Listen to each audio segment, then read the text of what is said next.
Olá, sejam muito bem-vindos, sejam muito bem-vindas. O entrevistado de hoje é o jornalista Ian Boechat, com mais de 20 anos de experiência.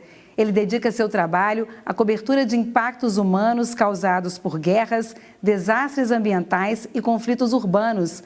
Recebeu premiações como fotógrafo. Cobriu questões humanitárias na Síria, Iraque, Líbano, Turquia, Irã, Afeganistão, Palestina, Ucrânia, Congo, Angola, entre outros. Ao longo da carreira, trabalhou como repórter-redator para grandes veículos de comunicação no Brasil e colaborou com publicações internacionais como The New York Times, NBC News e BBC. Vamos conhecer um pouco mais sobre o trabalho deste jornalista que está visitando o Juiz de Fora e veio conversar conosco. Participa dessa entrevista a jornalista Priscila Chandretti. Ian, muito obrigada, por ter, na sua agenda apertada, ter dado esse tempinho para conversar com a gente. Queria que você falasse o que é ser esse profissional da comunicação, fotógrafo, redator, repórter, jornalista, que vai pelo mundo em busca dos locais onde todo mundo está correndo, Locais de conflito, locais de guerra, tantos países que a gente falou aí. Como é que é essa sua trajetória, Há quantos anos você está nesse mundo de procurar conflitos, num momento em que o mundo tem dezenas de conflitos, Muitos deles entre um país e outro, muitos deles conflitos internos, Fala um pouquinho disso para a gente, como é que você veio parar aqui em Juiz de Fora? Bom, eu sempre gostei muito de história e sempre tive muita vontade de viajar, de conhecer o mundo, de viver experiências diferentes. E na Primeira Guerra do Golfo, que foi televisionada pela CNN, eu fiquei muito impactado com aquelas cenas todas e percebi a história sendo contada ao vivo, Os repórteres estavam ali vendo a história acontecer, aquilo me fascinou profundamente. Então, a partir dali, eu quis ser jornalista e, a partir dali, desde muito cedo, eu queria viver aquele tipo de experiência, Demorou um pouco, mas a primeira guerra que eu fui foi a do Afeganistão em 2002, faz 23 anos já. E foi muito impactante para mim estar ali naquela primeira vez, assistindo aquela coisa acontecer, aquela história se desenrolar. E entender um pouco que uma guerra não é só tiro e bomba, tem uma série de outras questões envolvidas, e eu acho que você vê essa luta pela sobrevivência de uma forma tão pragmática é também uma coisa muito fascinante, É muito a alma humana ali, a gente está despido de uma série de outros desejos, de outros sonhos, na luta pela sobrevivência. Então, isso me marcou muito e eu quis continuar fazendo isso. É difícil, às vezes é perigoso, mas eu tenho muito prazer em fazer esse tipo de trabalho, por mais estranho que pareça a palavra prazer dentro desse contexto, Antes da Priscila perguntar, é só dizer, para quem está nos assistindo, que ao longo do programa nós vamos mostrar o seu trabalho. Claro. Eu já vi várias coisas, além da guerra, da dor da guerra, você mostra muito crianças, mulheres, coisas relacionadas, Tem várias fotos suas num campo de futebol, acho que no Iraque, Em Mossul, no Iraque, em que você mostra o retorno, às vezes, uma tentativa de voltar à realidade, num local onde no entorno tem gente armada, olhando aquele futebol ali. Então, a gente vai mostrando essas imagens e vamos comentando um pouco disso, tá, Priscila? Vamos lá. Mas eu queria, dando uns passos atrás, assim, em determinado momento você percebeu que você queria seguir esse caminho. Como foi a preparação para isso? Quais passos você tentou dar na sua formação, no início da sua vida profissional? Porque não é uma coisa que qualquer jornalista consegue, mesmo que vários jornalistas queiram fazer isso, há uma preparação necessária, há oportunidades que a gente tem que tentar trilhar para chegar. Como que você conseguiu fazer esse caminho? Olha, um pouco na sorte e no erro, e indo, basicamente, porque a gente vive num país periférico do mundo, os nossos olhos estão voltados para as metrópoles, A gente costuma dizer que Paris está muito mais perto da sede da Globo do que o Capão Redondo, Ou seja, o que acontece em Paris tem muito mais impacto do que um bairro da periferia do de que São um bairro de uma Paulo. periferia de São Paulo. Então, a gente não tem um histórico desse tipo de cobertura e a gente está muito acostumado a trabalhar com informações primárias geradas por terceiros, né? A gente basicamente trabalha aqui no Brasil com informação secundária vindo das agências, porque é caro fazer isso, é difícil. E agências internacionais, no caso, né? As agências França, internacionais, dos Estados Unidos. France Press, Reuters, a própria CNN, que se transformou quase numa agência, né? Então, eu juntei um dinheiro, aprimorei um pouco o meu inglês, e quando os Estados Unidos invadiram o Iraque, eu tentei ir para o Iraque, em 2002, mas não consegui entrar no Iraque, enfim, por inexperiência, por uma série de razões. Quando eu fui cruzar a fronteira estava fechada, e eu encontrei uma colega britânica que estava tentando fazer a mesma coisa, um pouco inexperiente como eu, e ela falou: eu sei chegar no Afeganistão, vamos? Eu falei: vamos. Aí a gente atravessou o Irã, conseguimos entrar, pegar um ônibus pirata que saía de uma cidade chamada Mashhad, fomos para uma outra cidade no Afeganistão chamada Herat, e aí eu comecei assim, cometendo uma série de erros, fazendo um monte de besteira. Como que o mundo recebe os jornalistas? Você foi com uma carteira de jornalista. Se você a sua residência é no mundo, né? Mas você fica em São Paulo quando você está no Brasil, né? Fico em São Paulo. Como é que você começa, né? Isso que a Priscila falou. Você tem uma carteira especial. Você falou, juntou dinheiro, é de forma independente, ninguém te manda, né? Nenhum veículo grande vai mandar uma pessoa no seu, já tem uma carreira ali, né? Como a própria Globo e tal. Mas se você tem uma certa independência e vai pelo mundo seguindo guerras, como é que funciona isso? Eu já fiz vários processos, né? Como esse de absolutamente independente, já fui absolutamente independente para o Iraque. Em outros momentos eu conseguia fazer acordos e, claro, guerra não é exatamente um lugar de repórter jovem. É raro ter repórter jovem. É mais fácil encontrar um repórter de 50, 60 anos do que um repórter de 20 anos cobrindo uma guerra. Porque, de fato, tem algumas especificidades que são muito importantes, né, na hora. Que não foi o seu caso, você foi jovem, né? Eu fui jovem na primeira vez, exatamente. É difícil, porque na primeira vez eu não sabia exatamente como funcionava, entrei meio de turista, eu já era jornalista, na época eu trabalhava na Gazeta Mercantil, fazia economia e larguei a Gazeta para fazer isso. Mas as guerras, depois de um tempo que se aprende, você entende que as guerras elas operam de uma maneira meio similar, entendeu? As pessoas imaginam as guerras como um lugar muito caótico, de muita confusão, em que não há ordem. E ao contrário, a guerra ela é extremamente burocrática, ela é extremamente cheia de ordens e regras. Para você chegar num lugar onde está tendo combate, você precisa de um sem número de autorizações, é um troço complexo de cobrir. Aquela imagem de um repórter destemido que vai para lá e ela é falaciosa, ela não é verdadeira, ela envolve muita burocracia. Então, depois de um tempo, você começa a entender como essa burocracia funciona, que canais você precisa acessar para conseguir chegar nesses lugares. Né? E o visto para o jornalista que vai fazer essas coberturas, ele é especial? Você consegue um visto especial? Como é que funciona isso também? Em geral, você precisa de um visto de jornalista. Cada guerra é uma guerra e dependendo de quão mais profissional for a força, mais burocrático é, e quão menos profissional for, mais caótico é. Mas, em geral, você precisa de um visto de jornalista para entrar e você precisa de uma credencial especial de imprensa para poder operar dentro das áreas de conflito.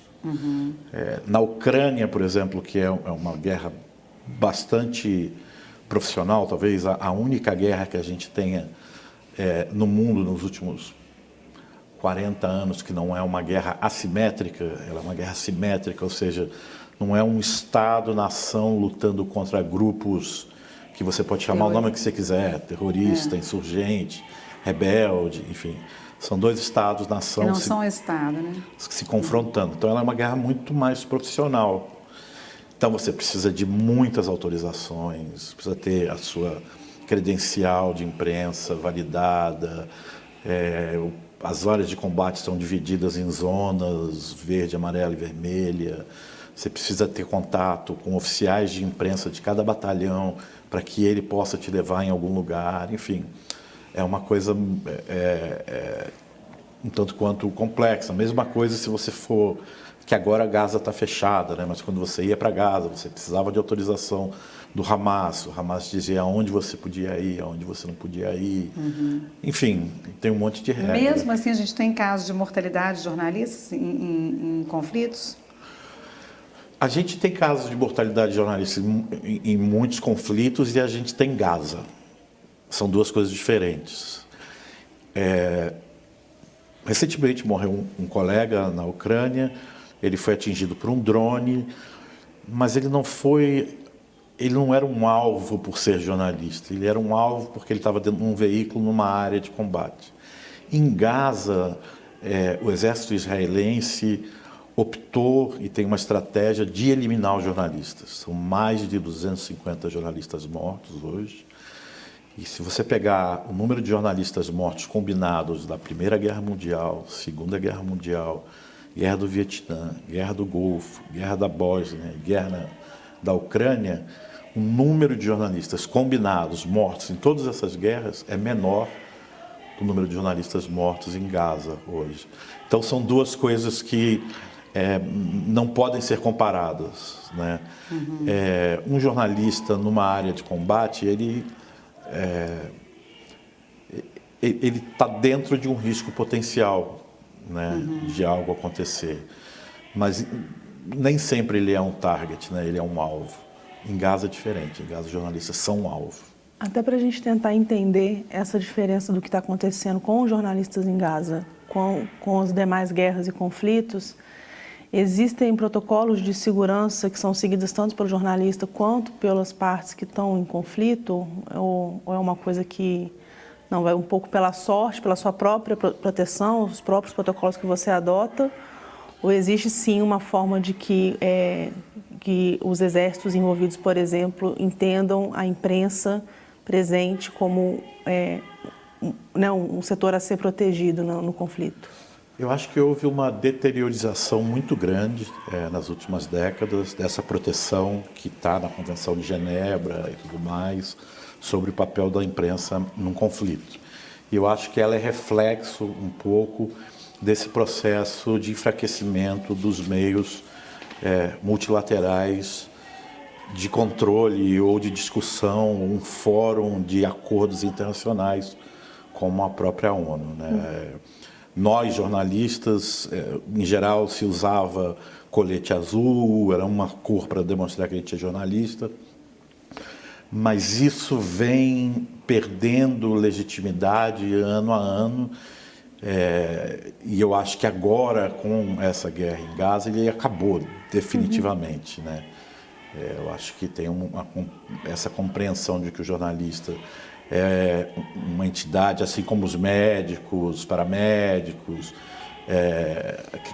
as pessoas que trabalham no serviço social deveriam ter um tipo de proteção.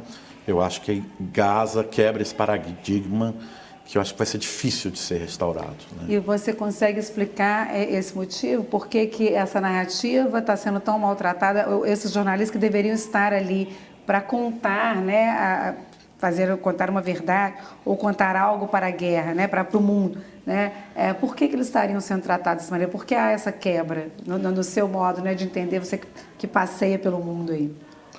Olha, eu acho que sempre eu gosto de destacar que Gaza é uma coisa e guerra é outra. Eu acho que a gente não pode chamar de guerra o que acontece em Gaza. O tribunal... É uma coisa que passa décadas, né? Vem desde a década de 40, 60, né? Até... Ainda assim não é uma guerra, é uma ocupação, né? É um país ocupado, as pessoas foram expulsas, tem cada dia que passa perdem mais território, há resoluções internacionais que determinam fronteiras que não são respeitadas, porque a maior potência do mundo dá suporte, dá apoio para que aquele governo desrespeite as resoluções aprovadas na ONU. Então, eu acho que são duas coisas muito distintas, sabe? Talvez a comparação com Gaza antes, não de agora, ou a comparação da Palestina antes, talvez fosse uma boa comparação com a África do Sul e o apartheid. Talvez essa fosse uma comparação possível. Hoje já não é mais possível.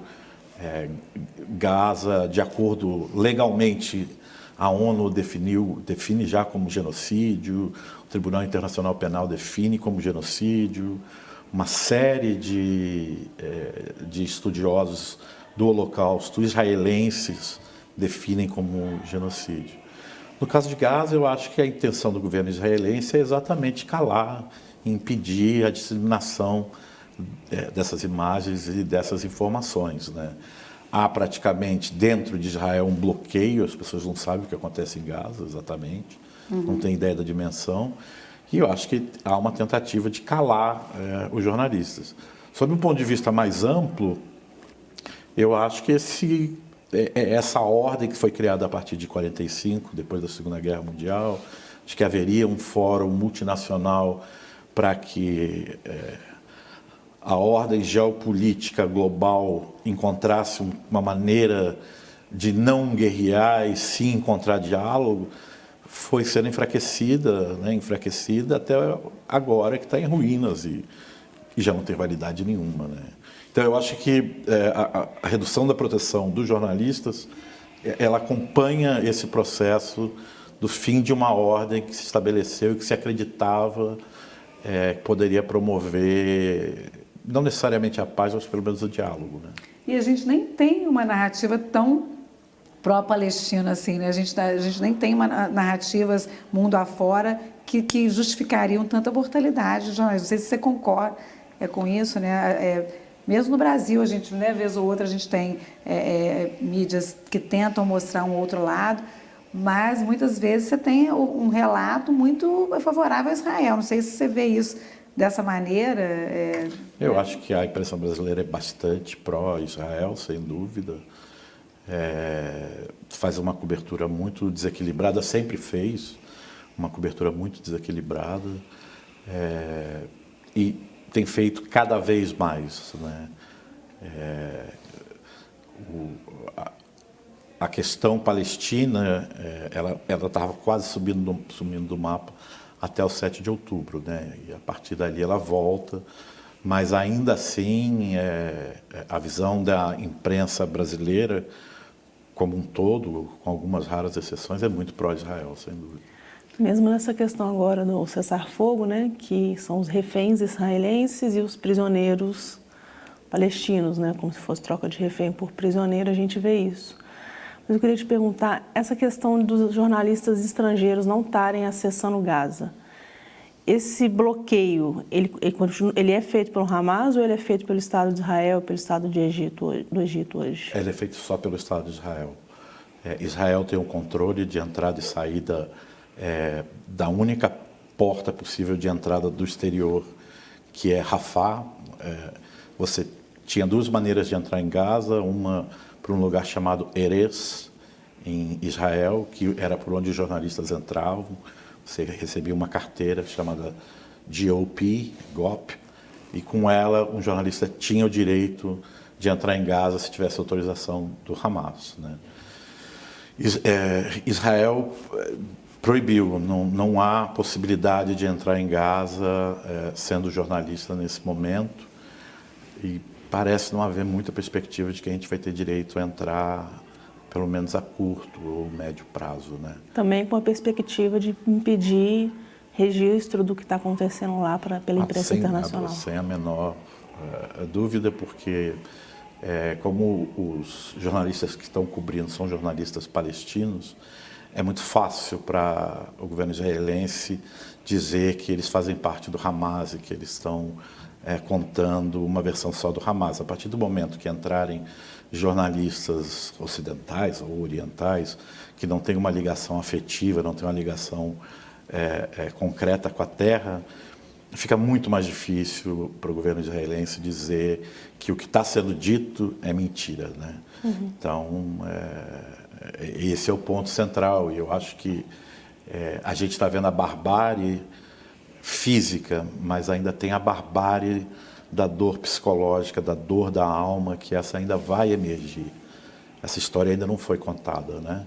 Das pequenas tragédias humanas.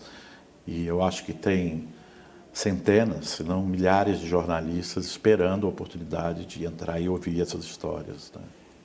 Nós estamos conversando com Ian Boechat, ele que é jornalista, fotógrafo e roda pelo mundo contando, né, por meio das suas imagens e histórias, as guerras e conflitos que acontecem. No próximo bloco a gente vai conhecer todas as guerras, vai saber todas as guerras, todos os países onde ele já foi e também conhecer um pouco mais dessas fotografias que refletem um pouco, né, essas crises humanitárias pelo mundo. É um minuto só, a gente já volta.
Olá, estamos de volta com o JF Entrevista. Hoje com a gente aqui no estúdio o jornalista Ian Boechat. Ele que está contando as peripécias dele, se podemos dizer, falar isso, né? Pelo mundo, cobrindo, fazendo cobertura de conflitos de guerra, de conflitos humanitários, violência, crises urbanas. Com a gente aqui a jornalista Priscila Chandretti, que é quem faz a primeira pergunta nesse bloco. Ian, você falou pra gente que você começou pelo Afeganistão. E nos anos seguintes, quais foram os principais lugares que você visitou, as principais crises que te marcaram, assim? O que você acha que tem mais destaque na sua história?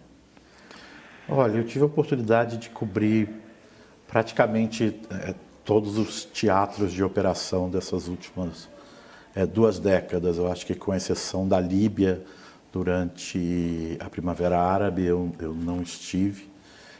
Mas eu estive no Egito, estive na Tunísia, estive na Síria muitas vezes, morei no Iraque, cobri Afeganistão, cobri Congo, cobri a guerra civil na Etiópia, cobri Sudão, que nesse momento tem uma guerra civil muito brutal. Cobri Ucrânia extensamente, eu vou para a Ucrânia há muitos anos, desde 2007 eu cubro a Ucrânia. E aqui na América do Sul eu fui muito para a Venezuela, é um país que eu tenho acompanhado também há bastante tempo por conta dessa crise terrível que acontece no país, né? Talvez seja a maior crise migratória do mundo hoje, a gente não se dá conta disso. Mas 1/3 da população venezuelana foi embora do seu país por conta de uma crise econômica. Muitos, inclusive, vieram para Juiz de Fora. A gente tem muitos venezuelanos hoje aqui por conta de organizações, ONGs que fizeram esse trabalho, né, de pegar na fronteira e trazer para cá. Sim, muitos aqui, muitos espalhados pelo mundo todo, mas especialmente pela Colômbia, Peru, sim, Chile, e eu acho que talvez em breve uma nova leva de venezuelanos talvez venha para o Brasil. Então eu fiz essas coberturas, todas foram as coberturas que eu mais foquei, né? Assim, mas claro, tive em muitos outros países, mas não com coberturas tão amplas, né? Você falou que você é especialista em Ucrânia, né? Mas antes de você falar disso, eu queria saber o que mais te chocou, o que mais em tudo que você viu, né? O que é o jornalista? A gente sabe que tem que ter um certo distanciamento. Hoje, não, claro que não mais como antes, a gente já deixa isso claro, né? Tenta-se um pouco mais transparente nisso, mas o que mais te chocou e com que olhar você vai, né? Trabalhando tanto para organismos brasileiros como estrangeiros, né? Que olhar é esse que você traz para o mundo? Eu acho que primeiro um olhar brasileiro, né?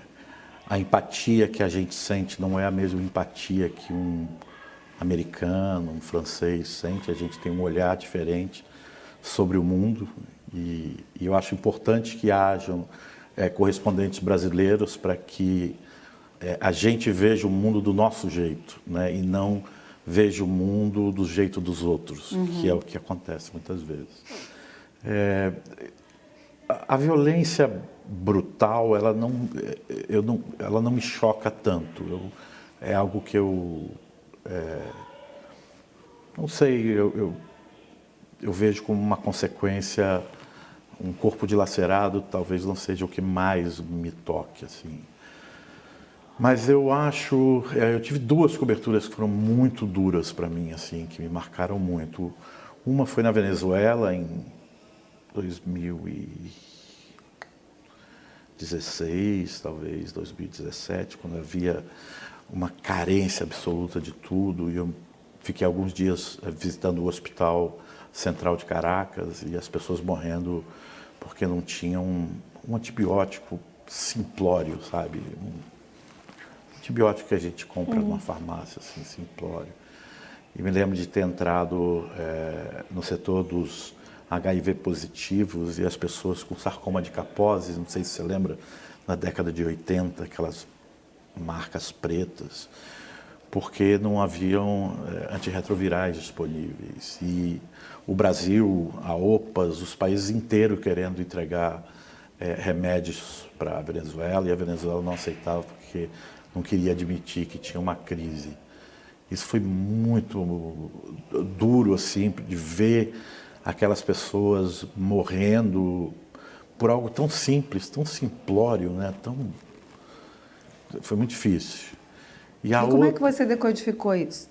Como é que você passou isso por meio do seu trabalho? Eu contei a história delas.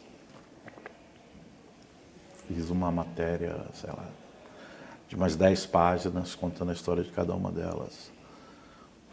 Das crianças que tinham feito transplante de rins e precisavam ir fazer fila em loja veterinária porque era onde ainda tinha remédio, ou das mulheres que tinham o princípio de um câncer de mama e fazer uma mastectomia total porque não havia possibilidade de fazer algum tipo de tratamento. Assim, né? Contando essas histórias aí. Isso te choca mais por quê? Porque o país está muito próximo, porque não é uma guerra declarada e as pessoas simples que poderiam ter uma rotina têm a vida muitas vezes dilacerada? Porque era algo muito simples de ser resolvido. Muito simples.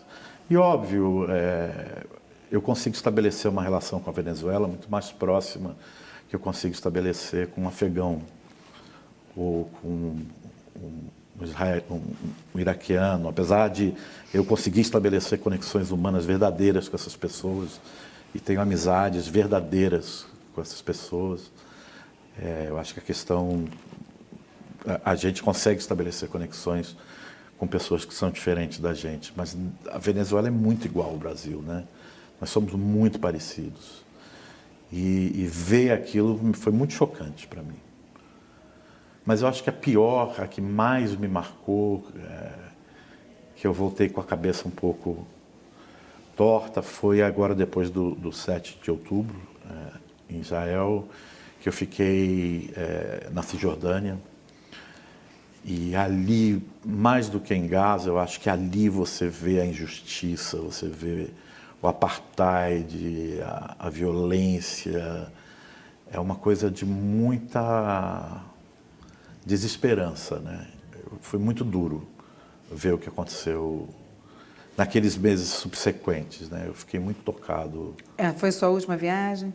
Não foi minha última viagem. Depois eu fiz várias outras viagens, mas essa eu precisei pedir para ir embora porque ela estava me afetando emocionalmente muito, assim, foi muito difícil. A Cisjordânia, vamos explicar, né? É parte da Palestina. Explica para as pessoas entenderem, que é uma coisa muito distante para a gente. A gente vê a guerra e muitas vezes nem entender, né? Mas explica por que você estava especificamente na Cisjordânia, como é que é isso, essa convivência, né, entre palestinos, israelenses, a Cisjordânia que se formou, depois era Jordânia, virou Cisjordânia, é isso? Uma parte sim, a partir de 1967, quando houve a Guerra dos 6 Dias, houve uma nova fronteira foi desenhada, em que Jerusalém ficava metade com os israelenses, metade com os palestinos, e uma faixa grande da Palestina era sob controle palestino, na época controle jordaniano,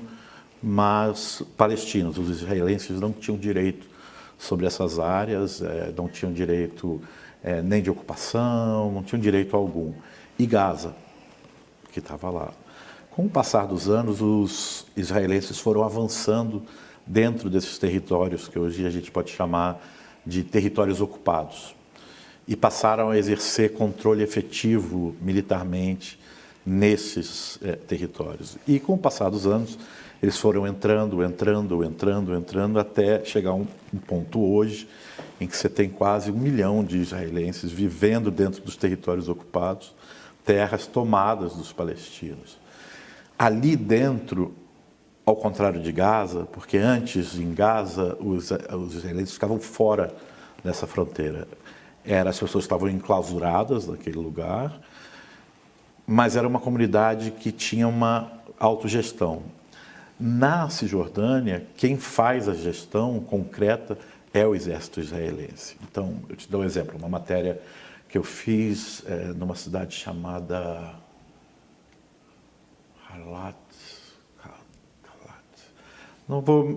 Hawija, não vou me lembrar o nome da cidade, mas é uma cidade que tem uma avenida que cruza a cidade, como tantas cidades brasileiras, em que tem uma autopista e cruza.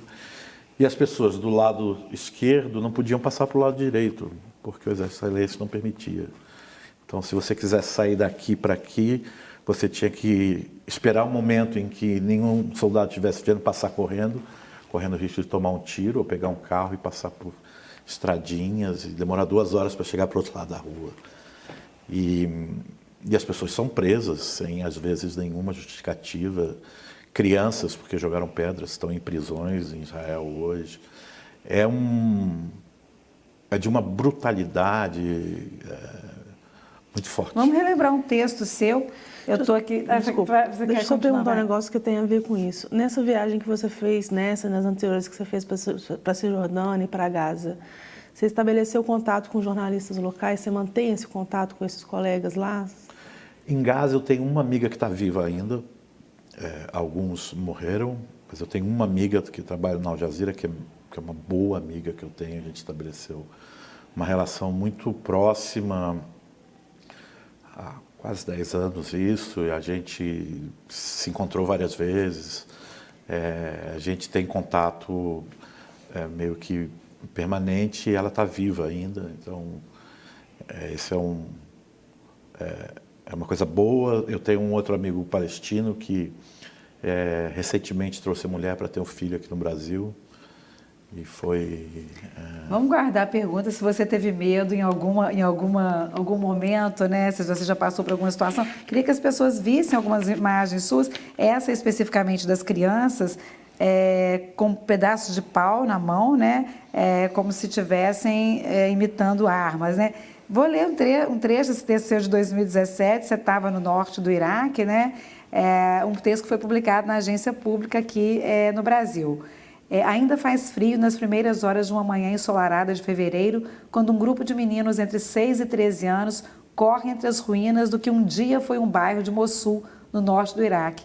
Eles se escondem por trás de torres de energia destruídas, pulam para dentro dos buracos abertos pelos ataques aéreos e, volta e meia, disparam com suas armas imaginárias. São rifles AK-47, dizem eles, os mesmos usados pelos militantes do Estado Islâmico que dominaram a segunda maior cidade do Iraque por quase 2 anos e meio. O armamento pesado é feito com cabos de vassoura, restos de caixotes para o transporte de frutas ou qualquer pedaço de madeira que lembre vagamente uma arma. Um deles chegou a criar um sistema de disparo com um elástico. Sua munição são as cápsulas de balas deflagradas que cobrem as ruas de Mossul. E aí o menino diz, né? Até agora matamos apenas uns 22. Conta Ali Wall, de 10 anos, cabo de vassoura cortado em punho e um olhar sério de soldado. Mas ontem foi melhor. Matamos mais de 50. Foi uma grande batalha. Então, os meninos, né, que naturalizam a morte, né, e acham bonito quando matam mais. Queria que você lembrasse um pouco disso e falasse um pouco de outras matérias onde você traz de uma forma poética, mas dura, né, a realidade de meninos aí de 6 a 13 anos, como você conta aqui. Você sabe que depois de um tempo que você começa a ir para as zonas de conflito, o que mais impressiona não são as bombas, os tiros, as destruições, os corpos. O que mais impressiona é que a vida segue. A vida sempre segue, de uma maneira ou de outra. Mossul foi uma guerra muito interessante. Ela foi o maior conflito urbano desde a Segunda Guerra. Uma cidade de mais de 2 milhões de habitantes, em que os habitantes não saíram. E era uma guerra lutada quarteirão a quarteirão. Então, a gente estava aqui, a 3, 4 ruas, os combates estavam acontecendo e tudo mais. E a vida ali continuava, o mercado abria, as crianças brincavam, as pessoas casavam. Então, é uma coisa interessante de perceber como a gente é tão capaz de naturalizar as nossas tragédias, para poder conseguir viver, né? Então, a gente naturaliza a barbárie e o impensável de uma forma muito rápida. Como a gente aqui naturaliza as nossas tragédias para poder viver, né? Eu moro em São Paulo e eu passo perto da minha casa, tem uma família vivendo na rua, as crianças vivendo na rua. Isso para o Oriente Médio é uma tragédia, em vários países do Oriente Médio. Uma tragédia incalculável, porque um dos pilares do Islã é que você contribua com 10% dos seus ganhos para os pobres, né? Não que não haja pobreza lá, há muita pobreza. Mas eu me lembro de uma vez, e é interessante isso sobre como a gente naturaliza isso tudo. Eu estava num ninho de sniper, o sniper é um atirador de elite, e eu estava com ele lá, ele estava escondido, quieto, esperando alguém passar para poder dar um tiro e tal. E aí ele acertou um cara, comemorou e tal, e aí depois ele deu uma relaxada e a gente começou a conversar. E ele perguntou para mim se aquilo que aparecia no filme Cidade de Deus era verdade, que tinha criança com arma. Aí eu falei, não, é verdade, pô. Ele, mas como é que pode? Como pode isso? Aí eu falei para ele, cara, aqui vocês cortam cabeça, como é que pode isso? Mas é uma coisa que a gente naturaliza as nossas tragédias para viver. A gente vive num país que uma parcela gigantesca da população ganha uma miséria para poder viver, né? Trabalha quase 30 dias por mês para ganhar o que a gente às vezes gasta num jantar com amigos, né? E a gente também vive uma guerra, a gente tem poderes paralelos hoje no Brasil estabelecidos, né? E a gente vive pelo menos noticiado, né? Em grandes centros, em locais onde as pessoas não entram facilmente. Né? Essa dominação, ou seja, essa guerra cotidiana também no Brasil. Não sei se você tem coberturas em relação a isso. Áreas, né, muitas vezes tomadas, ou em São Paulo, Rio, algum outro lugar. Você tem coberturas em relação a isso também? Fiz uma matéria muito grande no New York Times, que foi capa, inclusive, eu e um repórter do New York Times, sobre as milícias de Belém, né, que tem muitas milícias lá. Mas eu acho complicado chamar de guerra. Acho que guerra é outra coisa. Sim. E toda vez que a gente chama os conflitos sociais no Brasil de guerra, porque no final são conflitos sociais, é a pobreza tentando encontrar uma maneira de ter uma vida melhor por caminhos tortos, cometendo crime, a gente legitima a ideia de que o Estado pode entrar numa favela e matar 30 pessoas. Também não concordo com esse termo, assim, a mídia usa muito a guerra do Rio, Isso, né? E aí eu sempre falo, se é guerra é porque alguém tem um inimigo, né? Alguém merece morrer, digamos assim. Exatamente. E a mídia porque você, trabalha muito como guerra, né? na guerra você não dialoga com o seu inimigo, né? Você combate, mata e vence, né? Então eu acho um pouco complicado assim usar esse termo. Mas eu já fiz várias matérias sobre violência no Brasil, que são horríveis, né? Você falou do Congo, da Etiópia, do Sudão. Você, como jornalista, nas suas coberturas, você percebe que há um interesse menor pela cobertura de conflitos na África, de crises na África? Absolutamente. É preto matando preto. Não há muito interesse em preto matando preto. Há interesse em preto matando branco. Não há muito interesse em branco matando preto. Especialmente preto matando preto, há pouco interesse. A gente está tendo uma guerra civil brutal, gigantesca nesse momento no Sudão. E praticamente não há cobertura dessa guerra civil. Massacres de centenas de pessoas estão ocorrendo. Uma guerra grande mesmo. E a gente não tem muito pouca cobertura. A gente tem muito pouca cobertura. Vidas que valem menos que outras vidas, a gente poderia dizer isso? Sem dúvida, né? Acho que a gente pode até mensurar isso por centimetragem em jornal ou minutagem em TV, né? Inclusive no Brasil aqui, acho que a gente consegue mensurar isso facilmente, né? Guerras em São Paulo, mortes em São Paulo e no Rio, ou mortes nos Estados Unidos, ou né, em grandes... É difícil cobrir a África por conta disso, é bem difícil cobrir a África. Eu me lembro que eu fui fazer a Etiópia, eu tinha feito um pouco antes a crise dos refugiados etíopes no Sudão, e aí eu consegui acesso às áreas de conflito na Etiópia. E o editor aqui falou assim, cara, mas nós vamos contar a mesma história? Eu falei, não é a mesma história, cara. A gente está indo contar o que é a guerra, o que as pessoas estão vivendo naquela guerra, como é que ela se desenvolve. Ah, não, mas a gente já falou dos refugiados e tal, né? Então, é difícil. Que loucura.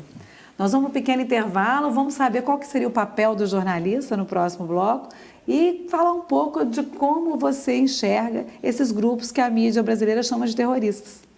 É um minutinho só, a gente já volta. A gente está aqui com o Ian Boechat, jornalista, que está em Juiz de Fora. E programa super interessante, né, Priscila? Para a gente aprender muito. É só um minutinho, a gente já volta.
Olá, estamos de volta com o JF Entrevista. No programa de hoje estamos conversando com Ian Boechat, jornalista que está contando para a gente a trajetória de mais de 20 anos fazendo coberturas de grandes conflitos mundiais e também aqui na América Latina e no Brasil. Com a gente aqui, Priscila Chandretti, nos acompanhando, né, em mais um programa.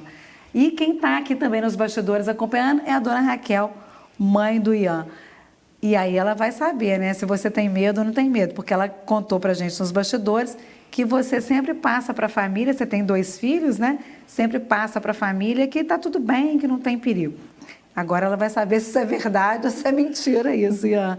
Conta pra gente quando que você teve medo, né? Você esteve mais próximo aí da morte mesmo, né? Tem uma coisa engraçada que a gente sempre imagina que o sentimento de medo nessas situações, ele é muito parecido com o medo que é mostrado, por exemplo, no cinema ou numa ação, que é uma escala, né? As coisas vão crescendo, crescendo, você vai ficando com mais medo, mais medo, mais medo, até que chega num ápice e aí alguma coisa acontece. Em geral, as situações de perigo, você só se dá conta delas depois que elas aconteceram. A gente está aqui conversando e cai uma bomba ali. A gente não passou por um processo de estresse até aquilo acontecer. A gente se dá conta de que, caramba, essa foi por pouco, né? Mas, claro, há também momentos desse tipo, mas eles são muito mais raros, né? Eu tenho medo permanente, sempre eu tenho medo, porque eu sei que em alguns lugares eu estou me colocando numa posição de risco potencial de que algo errado aconteça. E já perdi alguns amigos em que as coisas erradas aconteceram. Mas eu acho que é importante destacar que essa não é uma profissão suicida. Essa é uma profissão que tem método, as pessoas são profissionais, você tem protocolos. Tem muito brasileiro ou não? Tem alguns brasileiros, não muitos. Mas a gente deve ser uma meia dúzia que vai, assim. São poucos, então. São poucos. Mas tem protocolo de segurança. Com o tempo você aprende a se movimentar num lugar que tem um risco potencial ou não. Você aprende aonde pisar e aonde não pisar. Se for um conflito com arma leve, tiroteio, você sabe como se posicionar. Porque você também falou uma coisa que me remeteu ao Zé Hamilton, né? Onde pisar, né? Ele foi cobrir a guerra do Vietnã, Zé Hamilton, esqueci o sobrenome do Zé Hamilton. Zé Hamilton Ribeiro. Que depois virou um repórter de TV, né? Ainda idoso, hoje está com 90 anos. Ele foi cobrir a guerra do Vietnã, pisou numa mina e perdeu a perna, né? O Robert Capa também estava lá, pisou na mina e morreu, né? Então, as coisas podem acontecer, pode dar errado, né? Mas não é uma profissão suicida, eu acho que isso é importante. Eu, todo dia que saio do hotel para ir trabalhar, o meu objetivo central é voltar para casa. E eu acredito muito no meu feeling, né? Tem momentos que eu estou indo para um lugar e falo, não vou, acho que não vai dar para ir. Sim, eu sinto que não quero ir e eu não vou. Eu sou um repórter, eu não sou dos mais corajosos, digamos assim, né?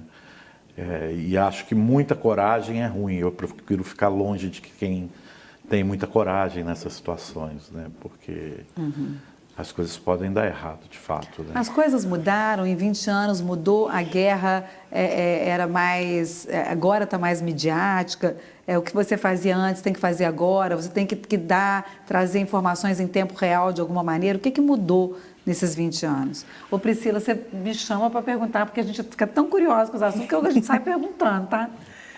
Eu acho que mudou um pouco a natureza da guerra, por conta de como ela está sendo lutada hoje, né? A guerra, até pouco tempo, como eu falei, eram guerras que eram assimétricas, então eram confrontos de uma nação contra grupos que você pode dar o nome que quiser, e eram guerras de menor intensidade. Então, muito tiroteio, alguns morteiros, um tanque aqui, outro ali. Quando veio a guerra da Ucrânia, a gente teve uma volta ao passado e passou a ter novamente uma guerra de artilharia muito intensa, o que foi algo muito assustador, porque a artilharia ela é muito aleatória. Você só sabe que a bomba está para cair quando você ouve o assovio dela. E quando você ouve o assovio, você sabe que ela vai cair daqui a pouco. E a única coisa que você pode fazer é se abaixar. E isso é bastante assustador. Não adianta ter 1 milhão de técnicas de proteção. Procurar um lugar que seja mais baixo e se abaixar. O que aconteceu agora, desses últimos 3 anos, foi a explosão dos drones. Não os grandes drones, mas drones do tamanho dessa mesa aqui, pequenininhos, fabricados no fundo de quintal, que hoje dominam a guerra na Ucrânia, por exemplo. Então, num raio de 10, 15 quilômetros da linha zero, ou da linha de contato, é drone para todo lado, e eles são muito perigosos. Então, ficou mais difícil fazer essa cobertura no front, na linha zero, entendeu? Ficou muito difícil. Hoje você vai de noite, viaja, entra num buraco, fica dentro desse buraco o dia inteiro, na hora que escurece você sai, porque ficou muito, muito perigoso. Sobre a maneira de reportar, a tecnologia facilitou muito, né? Você tem, até pouco tempo, quando você conseguia chegar na linha zero, ou seja, a linha de contato, você tinha internet de alta velocidade com Starlink, né? Então você podia fazer uma foto e mandar dali. Há 10, 15 anos isso não era possível. Então barateou muito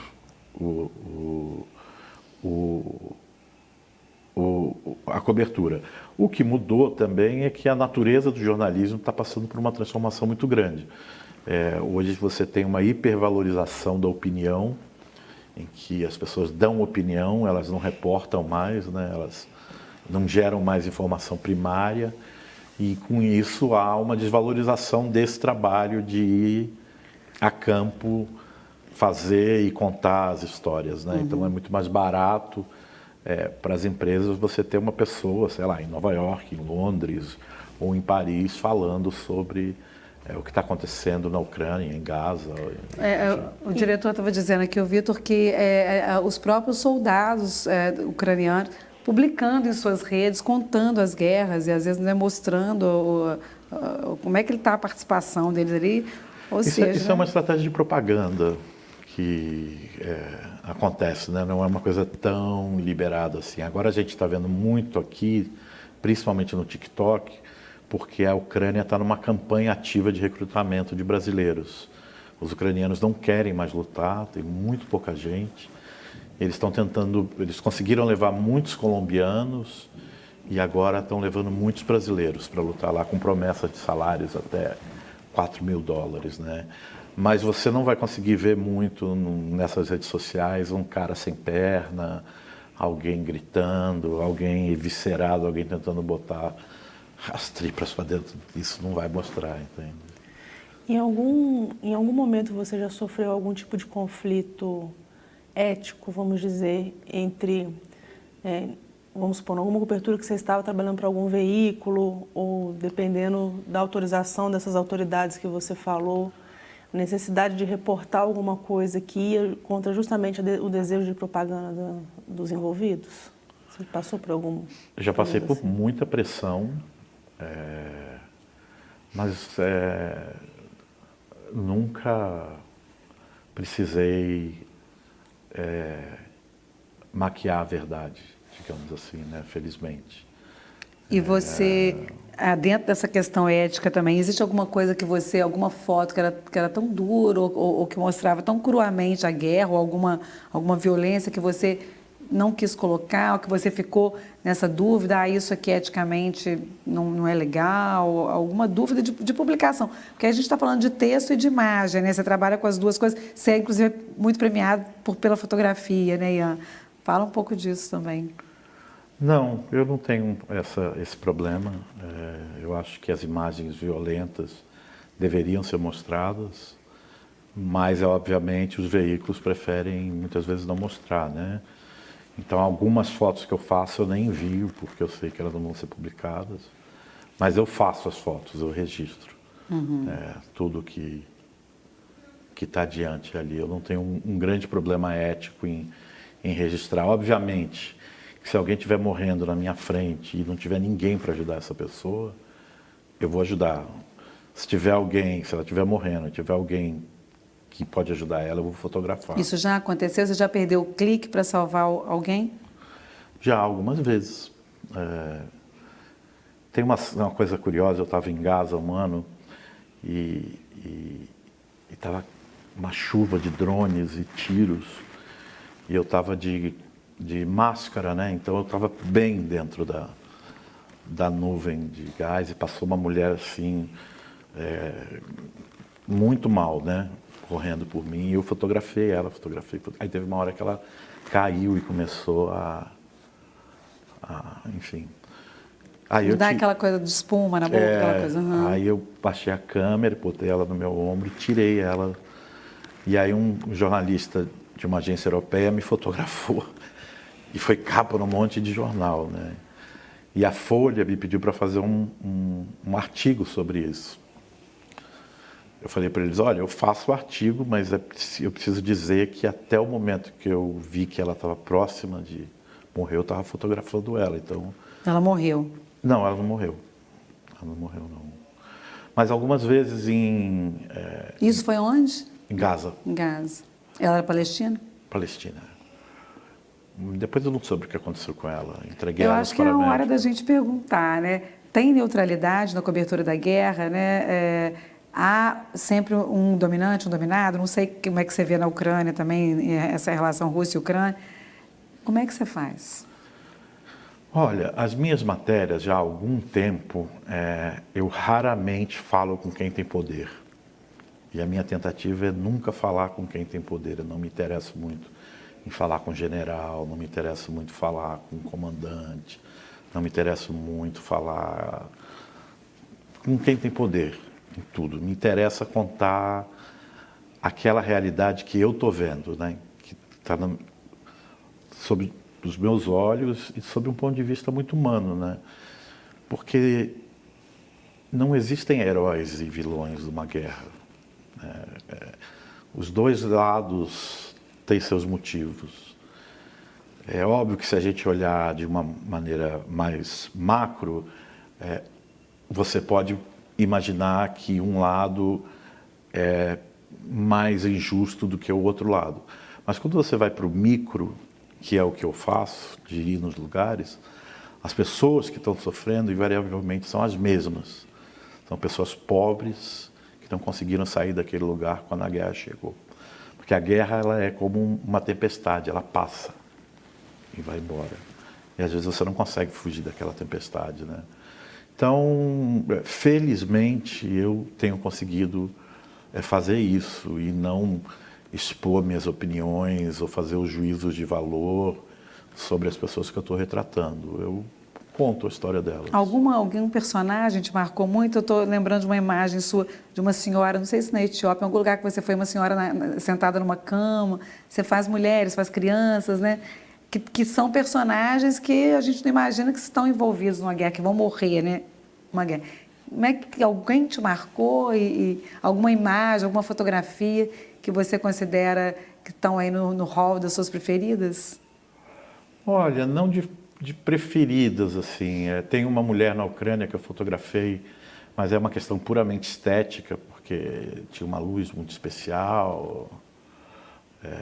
Mas eu fiquei muito tocado com o menino num campo de refugiado etíope, que ele era um menino sozinho, os pais tinham morrido, tem muito isso, né, de crianças solitárias e tal. E ele era um menino muito duro, assim, muito duro, né, muito duro. E ele meio que ficava atrás de mim ali e tal, brincando, super agressivo. E por vários dias ele ficou me acompanhando para poder comer junto, aquela coisa toda, eu brincando com ele e tal. E ele devia ter uns 13 anos, mas ele era um cara, sabe, moleque... Já com muita coisa vivida. Eu sou durão. Aí um dia, à noite, a gente estava assim, numa fogueira, tomando chá, ele deitou no meu colo. E ele virou uma criança de novo. Ele se abriu como uma criança. E aquilo me chocou, me deixou completamente... e eu afastei ele. Eu falei, que é isso, moleque? Tal, tem que ir embora, sai daqui e tal. Por que você afastou? Porque eu acho que não é possível estabelecer uma relação afetiva dessa natureza. Porque você está ali como jornalista? Porque é a minha fragilidade também. Porque você faz amizades entre os jornalistas, mas com esse menino que poderia ser um personagem seu, não?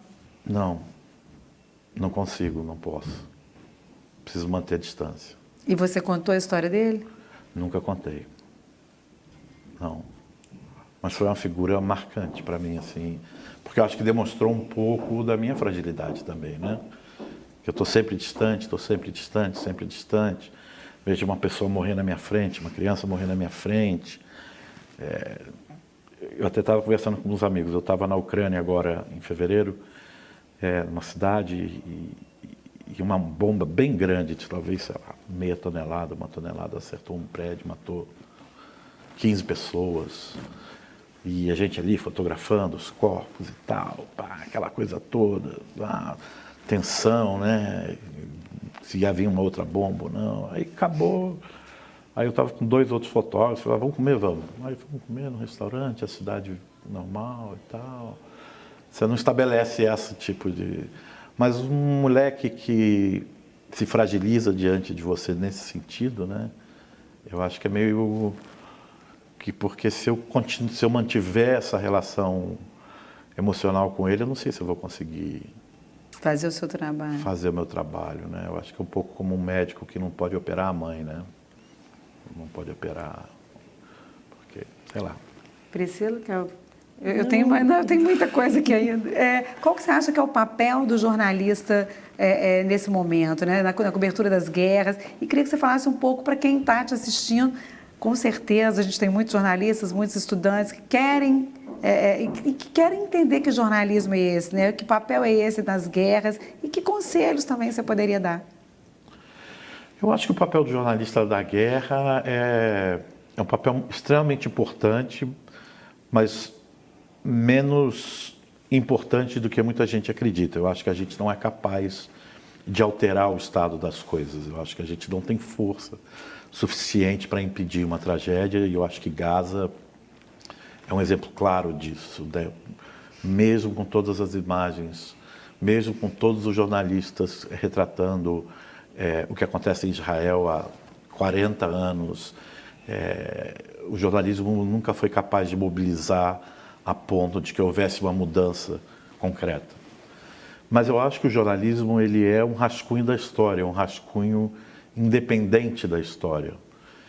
Apesar de todos os problemas que a gente tem, dos veículos serem enviesados cada vez mais terem um lado, a gente lá ainda consegue rabiscar um pouquinho do que é a realidade, para que no futuro as pessoas saibam o que foi aquilo de leve, né? Não profundamente, não com todos os detalhes, mas consigam entender que um pouquinho, né? E eu acho que esse é um papel muito nobre, sabe? Da gente e como é que você vê as coberturas hoje no Brasil? Você falou que são pouquíssimos que vão. A gente tem uma cobertura já de terceira mão, né? Porque de segunda já é das agências de terceira mão. Como é que você vê isso no Brasil hoje e o papel do Brasil nesses conflitos todos, né? Porque as guerras também mudam o mundo de muitas maneiras. A gente tinha um tabuleiro de xadrez antes, né? Um domínio dos Estados Unidos de um lado e talvez Rússia de outro. Hoje essas guerras mostram também que há uma mudança de domínios aí. Como é que você vê o Brasil nisso e as coberturas jornalísticas feitas no Brasil? A gente sempre teve um jornalismo enfraquecido, né? A gente nunca teve um jornalismo muito forte por questões financeiras. É caro fazer jornalismo, principalmente reportagem, é algo caro, né?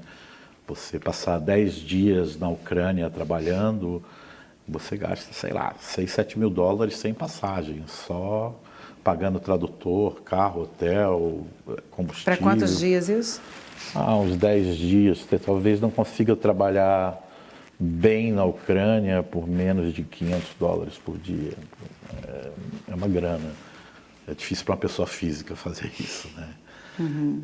Ou por um veículo pequeno, né? Por um veículo. Mas mesmo aqui no Brasil é difícil, né? Eu fui agora, fiz uma reportagem agora que eu saí de Manaus até Porto Velho, cruzando a BR-319, que é essa rodovia que não está asfaltada, que é um grande debate se devia asfaltar ou não.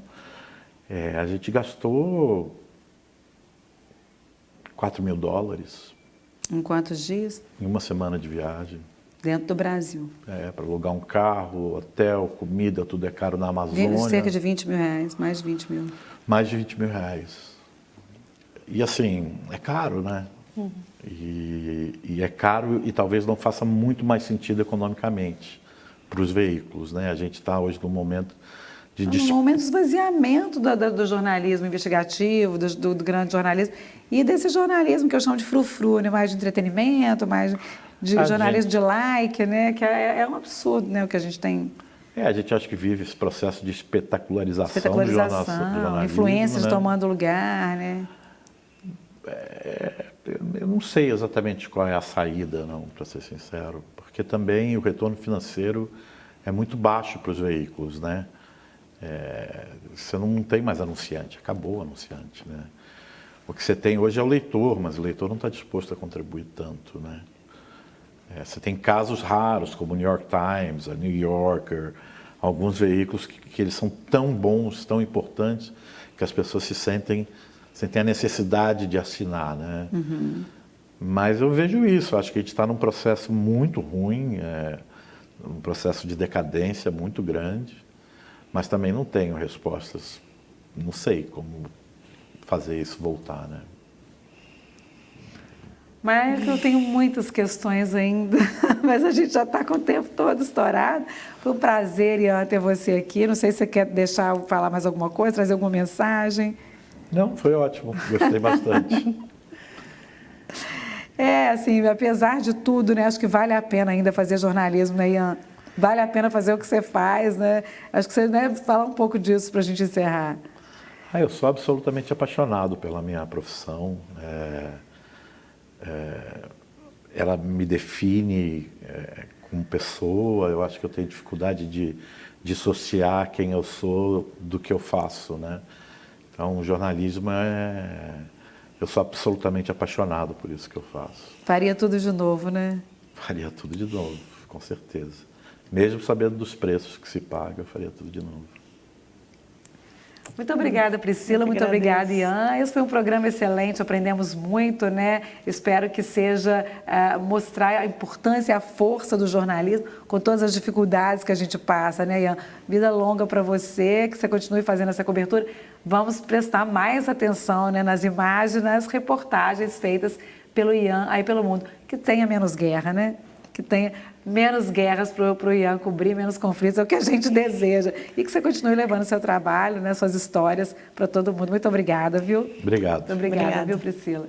Esse foi o JF Entrevista. Eu volto na próxima semana. Muito obrigada por sua audiência. Até lá.